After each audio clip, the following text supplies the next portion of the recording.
Sexta parte de La estafa.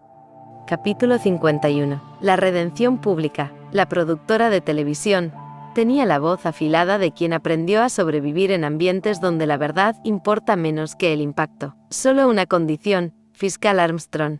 Sin interrupciones, sin cortes, si se emociona, sin preguntas pactadas. Usted habla, nosotros escuchamos. Rebecca asintió. La sala de maquillaje era pequeña, sin ventanas, iluminada por un espejo redondo de luces cálidas. No se había dejado maquillar, pidió solo que le quitaran el cansancio de los ojos. Sarocha no había querido ir con ella. Te veré desde aquí, y si me quiebro, entonces te creerán más. La pantalla del canal principal del país mostraba el rostro de la periodista principal, conocida por su dureza e integridad. A su lado, la silla vacía que Rebecca ocuparía en pocos minutos. En los foros y redes sociales, la entrevista ya era tendencia antes de empezar. Rebecca cruzó el pasillo como quien camina hacia una ejecución pública. Sabía que no solo estaba defendiendo a Sarocha, también estaba desnudándose, y lo que quedaba dentro de ella no era exactamente limpio, ni heroico. Era humano, era complicado, era real.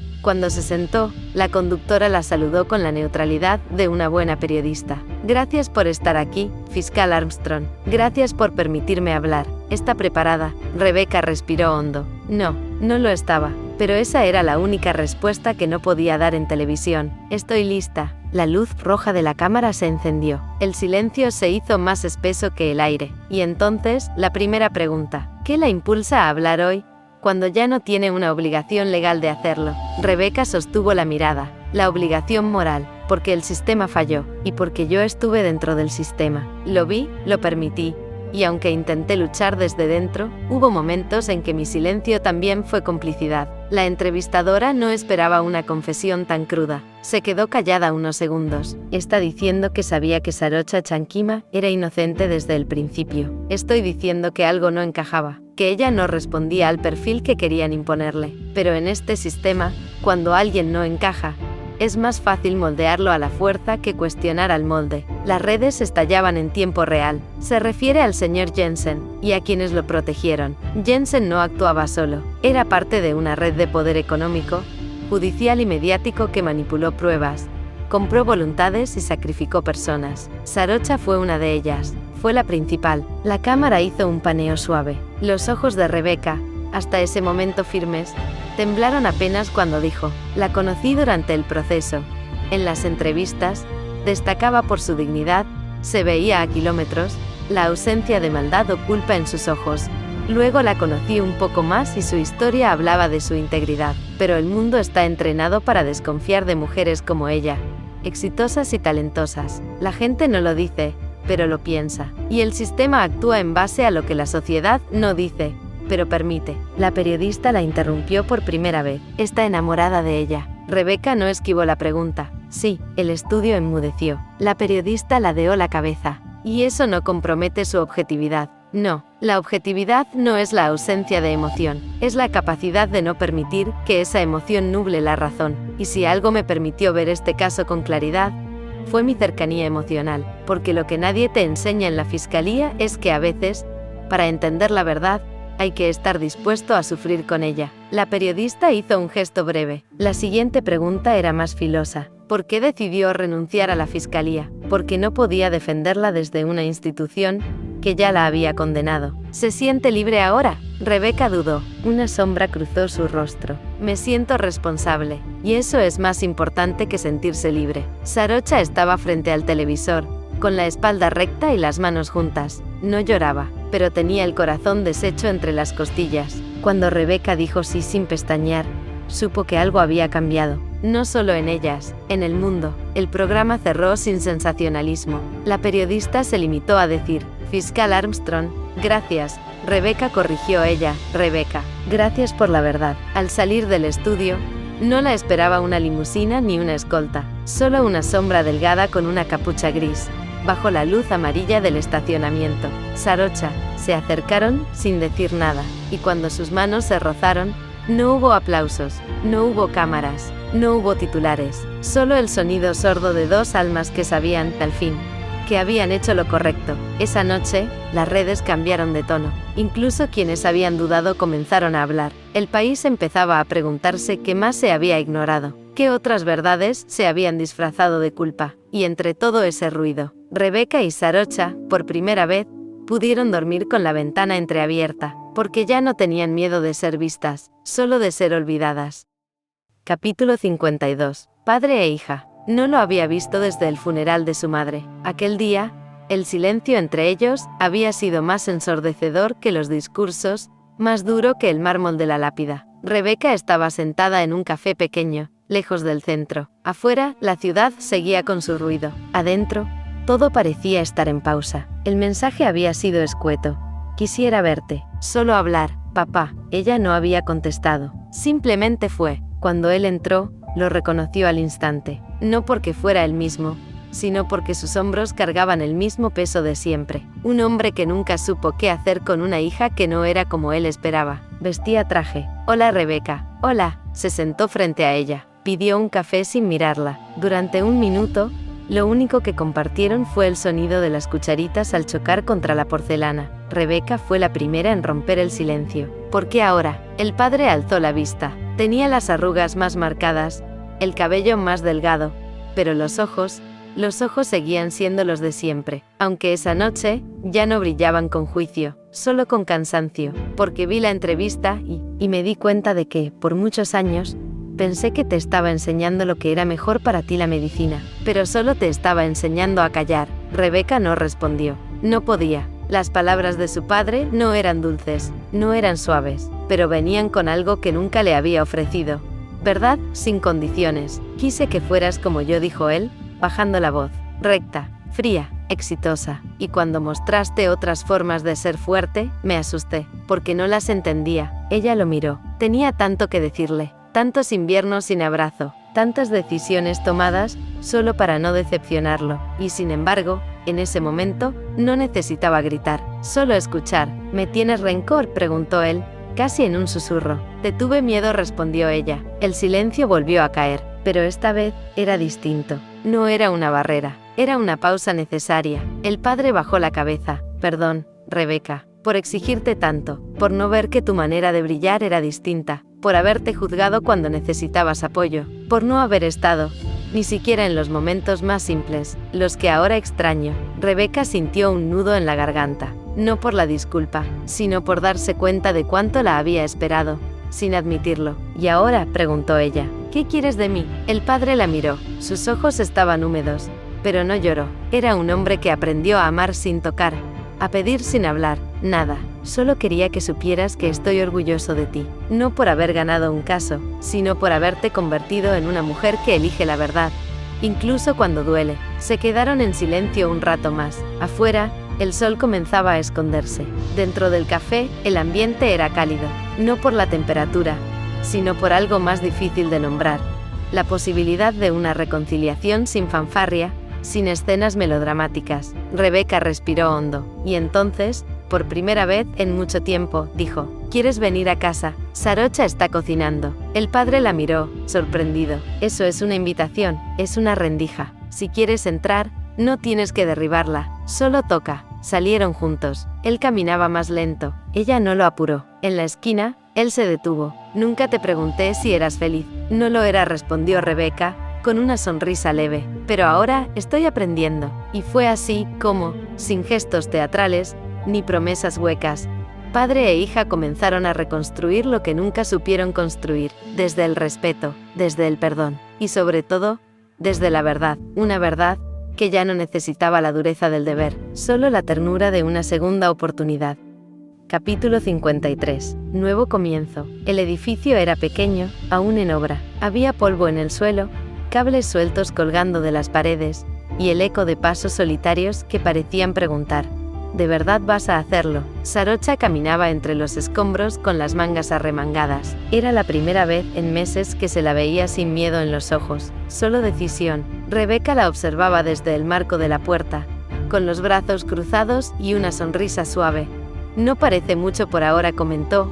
Tampoco parecía mucho cuando me ofreciste agua, replicó Sarocha sin volverse. Y fue un antes y un después. No se trataba de filantropía. No era una idea bonita para distraerse del trauma, era una forma de sobrevivir. Sarocha había pasado noches enteras escribiendo en servilletas, papeles sueltos, trozos de revistas, nombres de mujeres sin recursos legales, migrantes acusadas sin pruebas, trabajadoras acosadas por sus jefes, historias como la suya, o peores. Voy a llamar la Fundación Sutura, le dijo a Rebeca aquella mañana, mientras compartían café en la cocina. Sutura, sí, porque no quiero tapar heridas, quiero ayudarlas a cerrarlas, que vuelvan a caminar sin tener que fingir que nunca sangraron. Al principio, parecía una locura. Sin capital, sin abogados aliados, sin prestigio social después del escándalo. Pero algo había cambiado.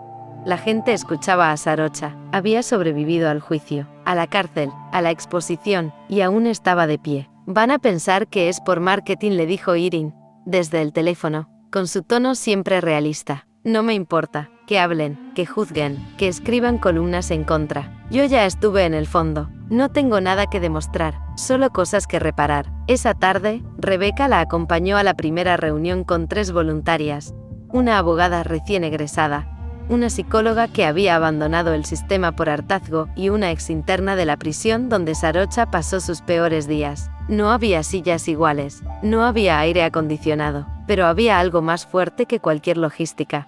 Una sensación de futuro. Este no es un refugio, dijo Sarocha, mientras hablaba, de pie frente a las 3 mujeres. Es una plataforma. Aquí no vamos a salvar a nadie, vamos a acompañarlas a salvarse. Rebeca no hablaba, solo la miraba, y cada palabra de Sarocha era como una puntada precisa, cerrando la herida de meses. No puedo cambiar lo que me hicieron, ni lo que permití, pero puedo impedir que otras pasen por lo mismo sin nadie que las escuche. En los días siguientes, la fundación comenzó a tomar forma. El cartel fue escrito a mano. La primera computadora era una donación, y los expedientes llegaban escritos en papeles reciclados, doblados, manchados, historias sin firma, testimonios sin voz. Pero Sarocha los leía uno por uno, respondía cartas, llamaba por teléfono, y cuando no podía ayudar, buscaba a alguien que sí pudiera. Una noche, mientras revisaba documentos, Rebeca le llevó una manta y le dijo: «Estás construyendo algo que va a hacerte eterna». «Ojalá», susurró ella,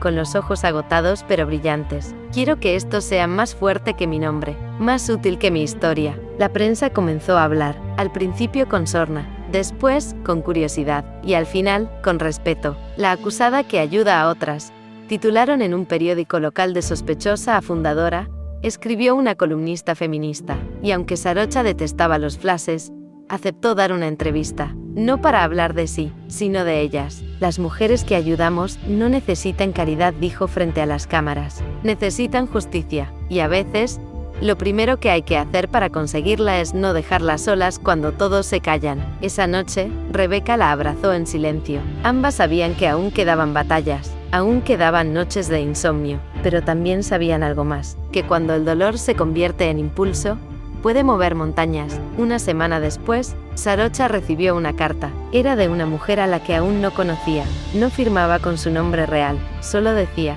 «Gracias por existir, por demostrarme que puedo seguir. Me quitaron muchas cosas, pero no las ganas de luchar. Estoy viva, estoy aquí, espero conocerte pronto. Postdata, me gustaría ser voluntaria». Sarocha lloró, no de tristeza, de certeza. El nuevo comienzo no era solo suyo, era de todas.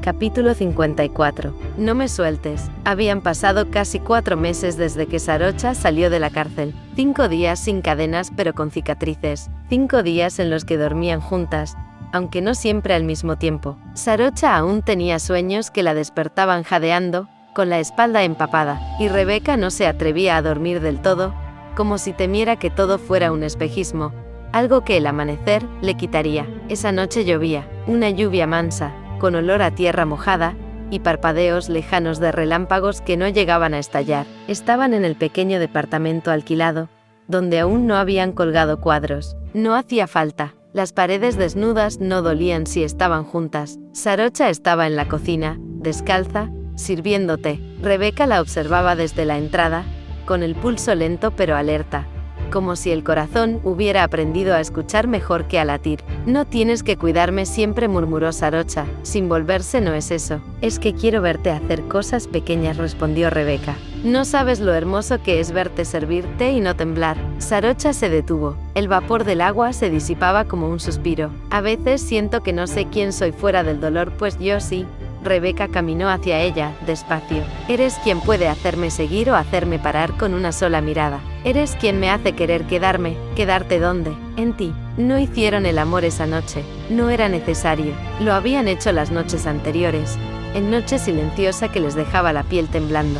Pero esta noche era distinta. No urgía tocarse, urgía decir algo que ninguna se atrevía a poner en palabras completas. Después del té, se sentaron en el sofá. Sarocha encendió una lámpara de pie, la única fuente de luz cálida en todo el departamento. Rebeca se acercó y se acurrucó contra su costado. Sarocha la envolvió con el brazo, como quien protege un secreto. ¿Te has preguntado qué pasará después de todo esto?, preguntó Sarocha. Rebeca se quedó en silencio. Luego, subió una mano hasta tocarle el cuello, justo debajo del lóbulo de la oreja, donde sabía que su piel era más sensible. He pensado muchas cosas, pero hay una sola que me importa. ¿Cuál? Rebeca se incorporó apenas. La miró con ojos abiertos, pero vulnerables. Que no me sueltes. La frase no era una metáfora, era una súplica, una confesión envuelta en una demanda. Sarocha tragó saliva. Había estado esperando esa frase sin saberlo. La había necesitado como quien necesita una cuerda para no caerse al abismo. ¿Seguro quieres eso? Lo quiero tanto que me asusta. Yo también tengo miedo.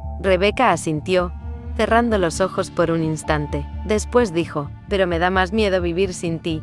¿Y si todo se complica otra vez? Entonces, lo resolveremos desde el mismo lado. Sarocha no respondió enseguida, solo la miró, y por primera vez en mucho tiempo, no se sintió indigna de recibir amor, no como consuelo, no como redención, sino como elección. Más tarde, ya en la cama, no se dijeron nada, pero se tomaron de la mano bajo las sábanas. La forma en que los dedos se entrelazaron fue más íntima que cualquier beso. Sarocha giró el rostro. Rebeca la observaba en la penumbra, sin parpadear. ¿Todavía quieres que no te suelte?, susurró. No, ahora quiero que me tomes más fuerte. Sarocha cerró los ojos, y en esa oscuridad, donde antes había castigo y culpa, solo encontró paz. Al amanecer, Sarocha se despertó antes. Miró a Rebeca dormir. El cabello revuelto, la respiración calma, una pierna descubierta entre las sábanas. Recordó cada paso que la había llevado hasta esa cama, las denuncias, las celdas, las miradas llenas de odio, y recordó también cómo Rebeca había cruzado el fuego, sin prometer nada pero sin irse nunca. Deslizó los dedos por su brazo, muy despacio. Rebeca se movió, medio dormida, y murmuró, ¿dónde vas? A ningún lado. Entonces quédate siempre. Ese fue el comienzo de lo que ninguna había tenido antes. No un romance, no una redención, un pacto, no firmado, no anunciado, solo vivido, como quien entrelaza los dedos, y no necesita nada más. Capítulo 55. El pueblo del sur. No fue una huida, fue un susurro al oído. Vamos a donde no nos conozca nadie. Un pueblo costero del sur, de calles estrechas, con techos de teja ondulada y faroles antiguos que aún colgaban como párpados nostálgicos. Allí el mar no era una postal, era una presencia constante, golpeando con constancia la costa como un latido. Se instalaron en una casa de madera blanca, con contraventanas celestes, a unos pasos de la arena. Rebeca abrió las maletas sin orden. Sarocha cocinó sin mirar recetas. Las reglas que habían regido sus vidas antes, los horarios, la estrategia, el miedo parecían disolverse en el vapor del arroz jazmín. La primera noche, no hablaron, solo se sentaron en el porche, con los pies descalzos y una manta sobre las piernas, mirando el vaivén del oleaje bajo la luna. Era extraño no tener que defenderse. Era casi incómodo, al principio, como si hubieran olvidado cómo habitar la paz, sin culparse por ella. ¿Qué piensas?, preguntó Sarocha. Que no recuerdo la última vez que sentí que el silencio no era una amenaza, respondió Rebeca. Y ahora es como si el silencio tuviera tu perfume. Sarocha le acarició la mano, sin prisa, como si confirmara que estaba viva. Pasaron los días entre lo simple y lo nuevo. Compraban verduras en el mercado local, donde los vendedores las trataban como a cualquier otra pareja. Rebeca reía más. Sarocha hablaba menos, pero con menos peso en los ojos. Se despertaban con el sol filtrándose entre las cortinas, y se dormían escuchando el viento colarse por las rendijas. Una tarde, encontraron una colina baja con vista al mar. Subieron con una manta y 2 copas de vino blanco. Allí, el mundo parecía otra cosa. Más lento, más pequeño, más posible. ¿Te das cuenta?, murmuró Rebeca, recostada sobre el pecho de Sarocha. Nadie nos está mirando. ¿Eso te gusta? No, eso me asusta, porque si nadie nos ve, podría pensar que esto no es real. Sarocha se quedó en silencio. Luego besó su frente, y dijo algo que a Rebeca le quedó latiendo toda la noche. Entonces, mírame tú, hasta que el mundo vuelva. Una noche llovió. No era una tormenta como las que marcaban el drama de sus vidas pasadas. Era una lluvia cálida, de verano, que olía a mango y a tierra. Y en mitad de esa lluvia, Sarocha salió al patio, empapada, riendo. «¿Estás loca?», gritó Rebeca desde la puerta. «Ven», dijo Sarocha, extendiéndole las manos. «Hazlo por primera vez». ¿Bailar bajo la lluvia? No, entonces, dejar de pensar. Rebeca dudó, luego corrió, se unió a ella, y se empaparon juntas, girando sobre el césped, como 2 mujeres que hubieran olvidado el lenguaje del dolor. Al volver adentro, mojadas hasta los huesos, se miraron. No se besaron, solo se quedaron allí, respirando, una frente a la otra, como si el agua se hubiera llevado todo menos lo esencial. Sarocha comenzó a escribir pequeños textos, reflexiones, una libreta de tapas negras donde dibujaba fragmentos de memoria, pensamientos sueltos como plumas en el viento. Rebeca no preguntó qué escribía, pero una tarde encontró una página abierta. Solo decía: «Nunca supe que el amor podía ser también silencio. Nunca supe que el amor podía ser no irse, y que quedarse no era una condena, era una forma de fe». El pueblo las fue aceptando como parte del paisaje, una pareja más que caminaba descalza por la playa, una que a veces reía sin razón, o se tomaba de la mano sin disimulo. El mundo exterior seguía allí, con sus titulares, sus juicios, sus redes hirvientes, pero aquí, en este rincón costero, la realidad se definía por otros signos. La marea baja, el pan tibio, el olor del cuerpo amado después del baño. «¿Y si no volvemos?», dijo Rebeca una noche, ya en la cama. Sarocha la miró, su rostro sereno, sus labios honestos. «¿Y si el mundo nos necesita? ¿Y si ya le dimos todo? ¿Y si todavía nos necesita un poco más, pero podemos hacerlo a nuestro ritmo?» Rebeca sonrió. «Entonces volvamos. Pero prométeme algo, lo que quieras, que antes de cada tormenta, volveremos aquí, a este lugar, a esta cama, a este tú y yo que no tiene relojes». Sarocha le acarició la mejilla. «Te lo juro, y no te soltaré». Al día siguiente, empezaron a empacar, no porque se hubieran cansado del lugar, sino porque sabían que la calma no es eterna, pero sí puede sembrarse, y ellas habían sembrado algo, con cada silencio compartido, con cada risa bajo la lluvia, con cada promesa sin aplausos. Sembraron una raíz, una certeza, una frase simple y definitiva: «Juntas somos hogar». Capítulo 56. La casa sin pasado. Regresaron a la ciudad, como 2 sobrevivientes, que no querían volver a caminar por los mismos escombros. Tomaron el tren nocturno, sin avisarle a nadie, ni a Irene, ni a la prensa, ni siquiera al abogado que aún seguía puliendo los últimos detalles del proceso judicial. Solo una mochila, una mano entrelazada, y la voluntad de no mirar atrás. La ciudad era la misma, pero ya no la reconocía, y ellas tampoco reconocían sus propios pasos en esas avenidas grises que antes dolían. «¿Dónde vamos?», preguntó Rebeca al salir de la estación. Sarocha no respondió de inmediato. Miró el cielo nublado, como siempre, y luego a ella. «A buscar una casa, pero no cualquiera». «¿Qué clase de casa?». «Una sin pasado». Buscaron durante días. Rechazaron casas grandes y departamentos con historia. Rechazaron vistas panorámicas, paredes con molduras centenarias, y lofts que alguna vez pertenecieron a otros. Rechazaron lugares que olían a recuerdos ajenos, que conservaban cicatrices de otros amores, de otros duelos, de otras vidas. «¿Estamos huyendo?», preguntó Rebeca una tarde, después de ver una casa que tenía una escalera igual a la del apartamento donde Sarocha había vivido. «No», dijo Sarocha con calma, «estamos eligiendo». La encontraron un miércoles, al final de una calle sin salida. Era pequeña, blanca, tenía un jardín aún por crecer, y un ventanal que daba a ninguna parte. Nadie la había habitado nunca. Era nueva. Aún olía a madera sin huella. Las paredes estaban en blanco. El piso crujía levemente, pero no por viejos fantasmas, sino por juventud arquitectónica. «¿Sabes qué me gusta?», dijo Rebeca al entrar. ¿Qué? Que no hay ecos. Sarocha caminó hasta el dormitorio principal. Abrió las ventanas. Dejó entrar el sol como si bendijera el lugar con un gesto silencioso. Aquí no va a haber recuerdos, murmuró. Aquí vamos a construirlos. Firmaron los papeles esa misma semana. El agente inmobiliario las miró con una mezcla de curiosidad y respeto. No hizo preguntas. Solo entregó las llaves con una sonrisa casi ceremonial. Al día siguiente, llegaron con lo justo.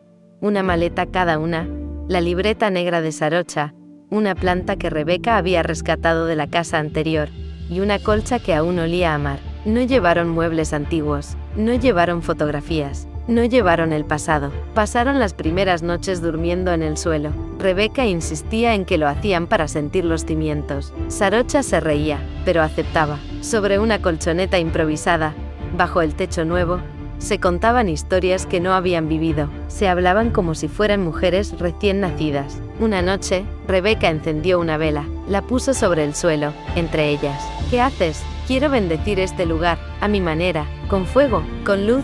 ¿Y qué deseas? Rebeca la miró. El resplandor cálido de la llama le pintaba sombras suaves en el rostro. Que esta casa nunca escuche gritos, que el miedo no entre, ni como huésped. Y el amor sí, pero el amor que no duele. Sarocha asintió, lo acepto. ¿Lo prometes? Con la vida. Pintaron juntas las paredes. Eligieron tonos cálidos. Terracota, verde olivo, un toque de azul marino en la cocina. Pusieron música. Cocinaron pan por primera vez. Colgaron las cortinas sin instrucciones, riendo cuando una cayó por tercera vez. Esto es ridículo, dijo Sarocha, con una hilera de alfileres entre los labios. Esto es vivir, respondió Rebeca, apoyada en la escalera. No hablaron mucho del juicio, ni del pasado. Lo que debían decirse sobre eso ya estaba dicho. Ahora se trataba de otras cosas. ¿Qué lámpara elegir? Si adoptar un gato o un perro, cómo organizar la estantería que ambas sabían que terminaría llena de libros que no leerían nunca, pero que necesitaban estar allí. Rebeca compró una libreta para ella también. Comenzó a escribir. No textos largos, no discursos, solo frases sueltas. Esta casa huele a nosotras, nadie llora aquí. Sarocha duerme con la mano sobre mi espalda, como si me sujetara de una pesadilla que ya no existe. Una noche, al acostarse, Rebeca le susurró. ¿Sabes qué pienso a veces? ¿Qué? Que esto podría acabarse. Que un día el pasado vuelva como una ola que no vimos venir. Sarocha la abrazó por detrás. Le habló al oído, como un conjuro. Si vuelve, estaré aquí. Y esta vez, no corremos. Esta vez, sabemos cómo sostenernos. La casa se fue llenando de vida. No de adornos ni ruido. De vida. La planta floreció. El jardín empezó a crecer. Un gato callejero se instaló en el muro. El pan ya no salía crudo. Y los besos sabían a pertenencia. Una noche, al mirarse en el espejo del baño compartido, Rebeca se dio cuenta de que ya no lloraba en la ducha, y entendió algo que nunca había querido nombrar, que sanar no era olvidar, era vivir sin temer recordar, y sin culparse por ello. La casa sin pasado tenía ahora un presente, y ese presente tenía nombre. Tenía olor a té de jazmín, tenía manos tibias que no apretaban, solo tocaban, y cuando una amiga ya de ambas, Irin, las visitó por primera vez, y dijo: este lugar se siente como un abrazo. Sarocha y Rebeca se miraron y sonrieron, no dijeron nada, porque sabían que un hogar no se grita, se respira. Capítulo 57. Ella baila sola, y con ella. No hubo anuncio, no hubo palabras previas ni preámbulos teatrales, solo una tarde nublada, lenta, como si el mundo se hubiese detenido un segundo antes de caer. Rebeca estaba en la cocina, descalza, preparando té de lavanda. El olor llenaba el aire como un presagio, y entonces sonó la música, bajita, lejana, una melodía instrumental con acordes orientales, y una percusión casi líquida, como el sonido de gotas cayendo sobre piedra caliente. Rebeca giró. Sarocha no estaba en la sala, la siguió con pasos suaves, y cuando llegó al umbral del dormitorio, se detuvo, porque lo que vio no era una escena cotidiana, era algo entre un rito y un poema. Era Sarocha, bailando. Estaba sola al centro de la habitación. Vestía una tela negra atada al cuerpo, como un vestido improvisado, ceñida en la cintura, suelta en las piernas. los pies descalzos, el cabello suelto, mojado aún por la ducha,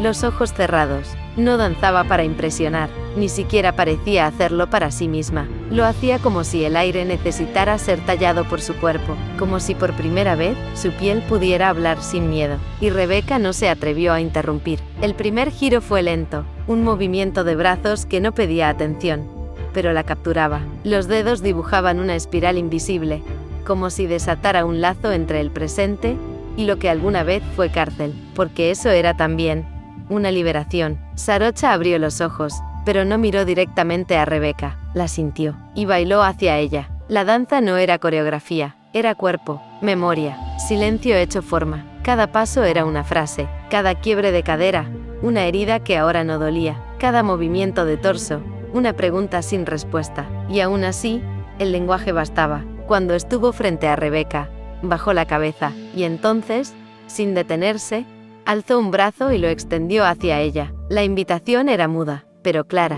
Rebeca dudó. No sé bailar, no importa, susurró Sarocha, sin detener la música ni el movimiento. Rebeca se acercó, dio un paso, luego otro, hasta quedar dentro del círculo que Sarocha dibujaba con su cuerpo. ¿Qué estás bailando?, preguntó. No bailo, es solo mi cuerpo sin miedo. La música subió apenas, una flauta acarició los silencios. Sarocha rodeó a Rebeca. No la tocó, solo la rodeó, como si estuviera limpiando su aura, como si cada giro suyo borrara una culpa, un trauma, una palabra que nunca debió haberse dicho. Y Rebeca, que había venido a observar, cerró los ojos, porque sintió que estaba siendo tocada, aunque no hubiera piel, como si su alma fuera peinada con manos que sabían dónde dolía, como si el deseo no fuese urgencia, sino pertenencia. Entonces sí, Sarocha la tocó, primero con los dedos en su muñeca, después con una caricia apenas en la espalda baja. La danza se transformó en dúo, y sin que Rebeca lo supiera, ya estaba danzando también,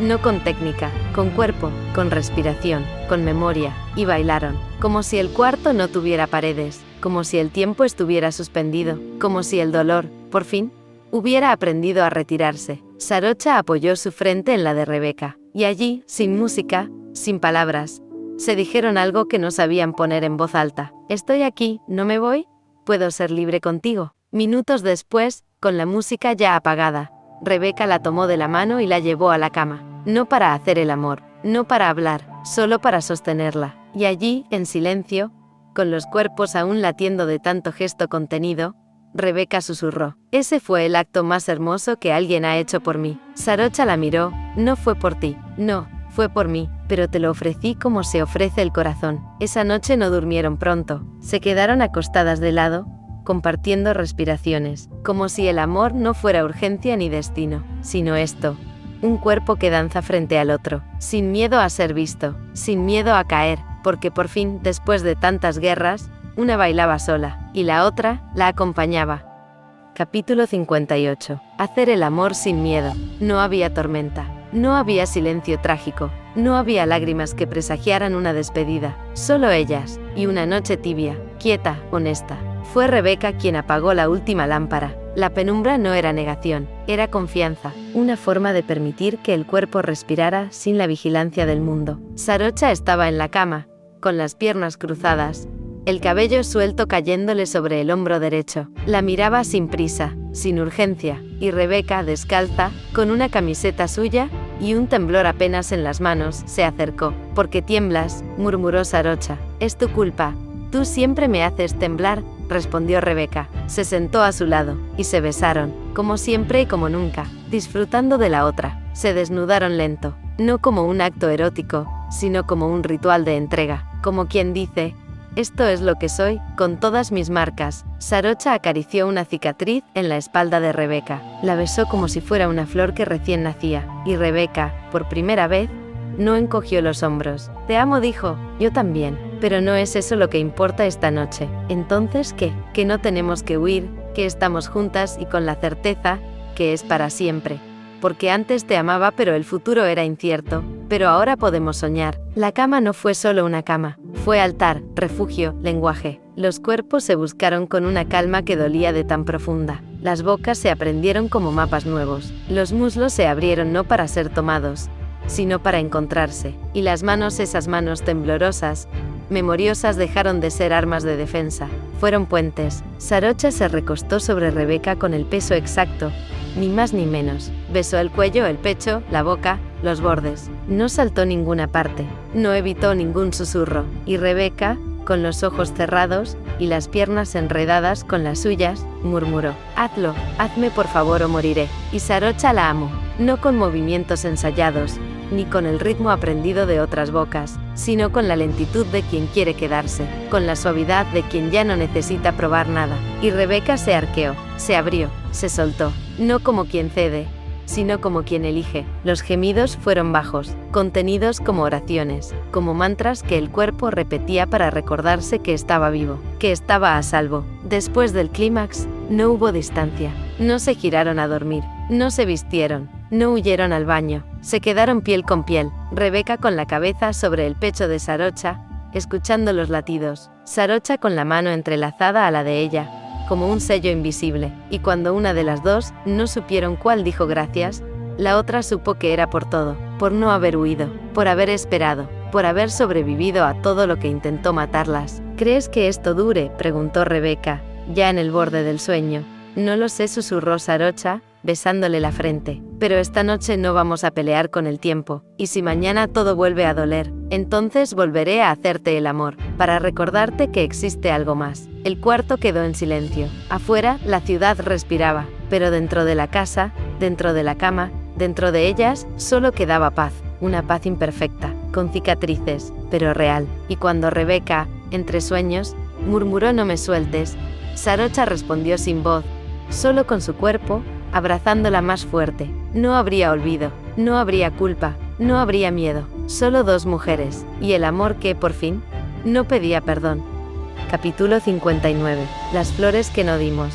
Fue una mañana como cualquier otra. La casa olía a café fresco y a tostadas con mantequilla. Sarocha estaba en la terraza, revisando algunos documentos de la fundación, mientras Rebeca intentaba ganarle a un crucigrama con la tinta aún húmeda del diario. Nada parecía fuera de lugar, hasta que sonó el timbre. Era el cartero. Un sobre con matasellos internacional. Un nombre que ya no esperaban volver a pronunciar en voz alta. Nita Jensen. Rebeca se quedó en silencio cuando lo leyó. Sarocha, en cambio, no lo dudó. Abrió el sobre sin titubear, como quien ha decidido que el pasado ya no tiene poder para hacerle temblar las manos. Dentro, venían dos cosas: un conjunto de documentos legales, fríos y objetivos, y una carta escrita a mano, sin adornos, sin justificaciones. La primera línea era una confesión: «Nunca fui valiente, pero esta vez quiero intentar hacerlo bien». Se sentaron en la sala, juntas, mientras Rebeca leía la carta en voz alta. La voz se le quebraba a ratos, no por dolor, sino por el eco inesperado de una historia que creían enterrada. «No me fui por odio, me fui por vergüenza, porque entendí tarde que a veces el amor no es suficiente cuando se vive desde el miedo y el control. Pasé los últimos meses en un país donde nadie me conoce, aprendiendo a estar sola, a no esperar que alguien más llenara mis vacíos. Me ha dolido, mucho, pero no más de lo que te dolió a ti estar a mi lado. Nunca te merecí, pero aún así, quiero liberarte del último nudo que te ata a mí. Adjunto los papeles del divorcio. No quiero nada, no espero respuestas, solo que seas feliz, de verdad, y ojalá, algún día, cuando leas esto, puedas pensar en mí no como la mujer que te destruyó, sino como la que por fin entendió lo que significaba soltarte». Al terminar la lectura, Sarocha se quedó mirando la hoja, como si pudiera ver a Nita a través de la caligrafía. No dijo nada de inmediato, solo se acercó a Rebeca, le tomó la mano, y se la llevó a los labios. «No siento rabia», dijo.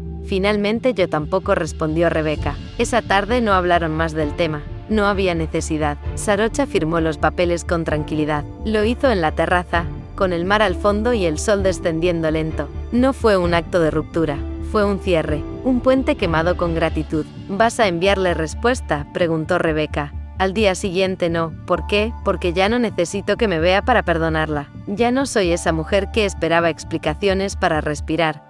Y si algún día regresa, entonces le daré un café. Y quizás hablemos de todo lo que no supimos decirnos». Rebeca sonrió, caminó hacia ella, la abrazó por la espalda. «¿Sabes?», dijo Rebeca, apoyando la mejilla en su hombro, «me alegra que se haya ido así, no con odio, no con destrucción, sino con un poco de dignidad. A veces las personas no pueden amar como quisiéramos, pero eso no las convierte en monstruos, solo en humanas. Más tarde, salieron a caminar. Rebeca llevaba en la mano una flor blanca. Sarocha no preguntó por qué. Caminaron hasta un pequeño parque. Allí, sin decir palabra, Rebeca dejó la flor en el banco vacío, como si la dejara para Anita, como si la dejara para la Rebeca que un día lloró en ese mismo lugar, rota, en silencio. No es para ella, dijo Rebeca. Finalmente, es para lo que no fuimos, para las versiones de nosotras que no pudieron salvarse. Sarocha la miró con ternura. Entonces hagamos que esta versión sí se salve. Esa noche, al cerrar las ventanas, ambas sintieron que el aire estaba más limpio, no por el clima, sino porque el pasado ya no olía a prisión, ni a error, ni a culpa, solo a experiencia. En la mesa, la carta de Nita permanecía doblada con cuidado, no como amenaza, sino como cicatriz, y en sus miradas, al mirarse desde la cama, ya no había sombras, solo la promesa silenciosa de que ahora sí, el amor era libre, libre de ataduras, de fantasmas, de deudas, libre para quedarse. Capítulo 60. Ámame siempre. La brisa del atardecer era apenas un murmullo contra los ventanales abiertos. Afuera, la ciudad se extendía con el ruido cotidiano, sin violencia, sin urgencias. Dentro, la nueva casa esa sin pasado, sin nombres inscritos en los muros ni rincones manchados de memorias ajenas, las envolvía con la sencillez de lo elegido. Rebeca se encontraba en la cocina, con las mangas arremangadas y una copa de vino olvidada al borde del mesón. Tenía harina en las manos, una risa involuntaria en los labios, y el cabello suelto, apenas controlado por una pinza que se había rendido a la gravedad. «Estás llena de harina», comentó Sarocha desde el marco de la puerta. Apoyada como si llevara horas observándola, estoy intentando hacer algo casero. «No hace falta que cocines. Para convencerme de quedarme». «No es para convencerte», respondió Rebeca, girándose con la expresión brillante. «Es para celebrarte». Sarocha se acercó lentamente, la tomó por la cintura, con cuidado de no perturbar la escena doméstica, pero sin miedo a tocarla. «¿Sabes qué pensé cuando llegamos aquí?», dijo Rebeca, hundiendo la cara en su cuello, que esta vez no tendríamos que escondernos de nadie, ni siquiera de nosotras mismas. Sarocha deslizó sus dedos por la espalda de Rebeca, reconociéndola con la lentitud de quien ha aprendido a amar después de la pérdida. «Yo también lo pensé, pero no me atreví a decirlo, por si acaso lo arruinaba». Ambas se miraron, y entonces sucedió lo que siempre ocurre cuando ya no se tiene miedo.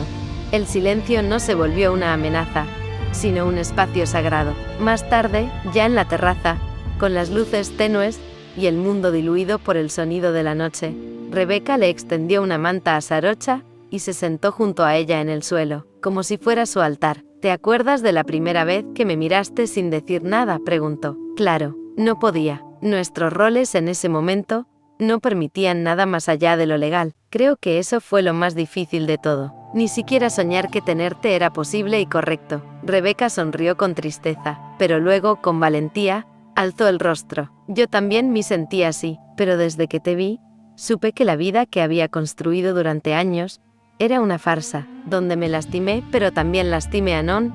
Él fue bueno, pero nunca lo amé». Sarocha la miró de lado, con los ojos oscuros brillando bajo la luz baja. «Y a mí me amas, sí, con todo lo que soy, sin dudas ni cuestionamientos, es la única certeza que tengo». «Yo también», dijo Sarocha, «y podría amarte por 1000 vidas». «Entonces, que esta sea la primera», respondió Rebeca. El tiempo pareció detenerse, no como una metáfora, sino como una experiencia real. No hubo relojes, ni brisa, ni distracciones, solo ellas dos, mirándose, reconociéndose con la misma urgencia tierna con la que se aprende a respirar después de una larga inmersión. Sarocha tomó el rostro de Rebeca entre sus manos. No lo hizo con ansiedad, ni con pasión brusca. Lo hizo como quien sostiene algo sagrado. «No tengo la certeza de lo que nos espera», susurró, «pero tengo la certeza de que lo enfrentaré mejor si estás conmigo». «No soy perfecta», advirtió Rebeca, dejando que las lágrimas bajaran sin vergüenza, «y yo no soy simple, pero juntas somos verdad». Se abrazaron, y ese abrazo, más que cualquier beso, más que cualquier noche compartida, más que cualquier juicio superado, fue el pacto definitivo. Más tarde, cuando el cielo era una cúpula azul profundo, caminaron descalzas por la casa, apagando luces, dejando que el eco de sus risas llenara los rincones nuevos. No había cuadros colgados aún, No había muebles elegidos con pretensión, solo una cama blanca, unas tazas compartidas, y el futuro abierto como una promesa sin miedo. Antes de dormir, Rebeca se quedó unos minutos mirando a Sarocha dormir, su respiración, su boca entreabierta, la línea vulnerable del cuello. No dijo nada, solo pensó, que el mundo nos perdone, que los errores no nos definan, que esta, sí, sea la primera de 1000, y luego cerró los ojos, con amor, sin miedo, por primera vez. Epílogo. 5 años después, la casa ya no era silenciosa. Desde temprano, pequeñas risas recorrían los pasillos como ecos felices, rebotando entre paredes pintadas de luz. Los juguetes estaban por todas partes, muñecas desordenadas en el sofá, bloques de madera sobre la alfombra, y un libro abierto en la mesa de la cocina, con dibujos infantiles de elefantes azules y soles gigantes. Y en medio de todo ese desorden hermoso, estaba ella, Song, su hija, 2 años de vida, y parecía haber reescrito el significado mismo de existir. Sarocha terminaba de preparar el desayuno con una calma que antes no conocía. Ya no vivía con prisas, ya no era la mujer atormentada por la culpa o el miedo. La fundación que fundó junto a Rebeca no solo se sostenía, era un referente regional. Trabajaban con mujeres en situación de violencia, brindando refugio, herramientas legales, terapéuticas, económicas. Rebeca lo decía con orgullo. Es la única casa donde te celebran por sobrevivir. A veces, Sarocha aún se sorprendía de verse allí, no en los informes de prensa o las entrevistas ocasionales, sino en esa vida donde las cicatrices no dolían, solo hablaban bajito, eran historia, no presente. Mamá, gritó Song desde el comedor, con la boca llena de plátano. Mami se calló. Sarocha se giró, divertida. Allí estaba Rebeca, en el suelo, enredada en una mantita de peluche, y riendo como si tuviera 20 años menos. Me atrapó una fiera salvaje, dijo, señalando a su hija, y no sobreviví. Sarocha cruzó los brazos, fingiendo severidad. ¿Y qué haré yo ahora con 2 salvajes en casa? Song se levantó, y corrió a esconderse entre las piernas de Rebeca. Somos la tribu del corazón. Sarocha se agachó hasta su altura. ¿Y cuál es el grito de guerra de la tribu? La pequeña pensó un segundo. Luego levantó el dedo índice y respondió solemne.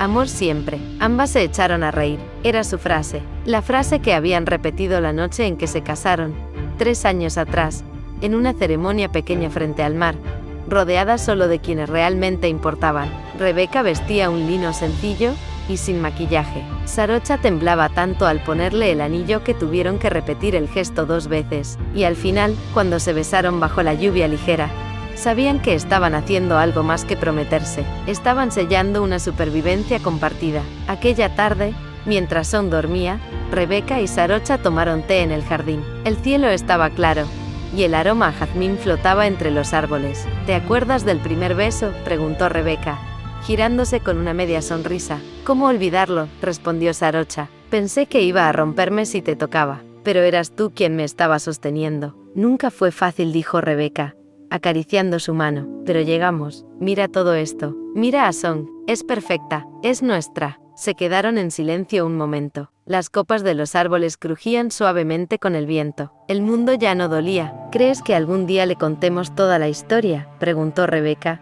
mirando hacia el horizonte. Sarocha pensó un segundo antes de responder. Solo cuando ella quiera saber, y solo lo justo, que entienda que su familia nació del fuego, pero vive en la luz. Eso es bonito. Es verdad. Cuando cayó la noche, Song pidió dormir entre las dos. Lo hacía a veces. Decía que sus mamás juntas espantaban los monstruos. Y así fue. En esa cama, bajo una lámpara tenue, y con las sábanas revueltas por los pies de la niña, todo parecía en su lugar. Todo estaba en paz. Antes de dormir, Rebeca le susurró a Sarocha. ¿Sabes algo? ¿Qué? Podría amarte por 1000 vidas más. Sarocha sonrió. Entonces, que esta siga siendo la primera. Y se quedaron así, abrazadas, amadas, libres, juntas, como promesa cumplida, como hogar, como un amor que, finalmente, no tuvo que esconderse nunca más.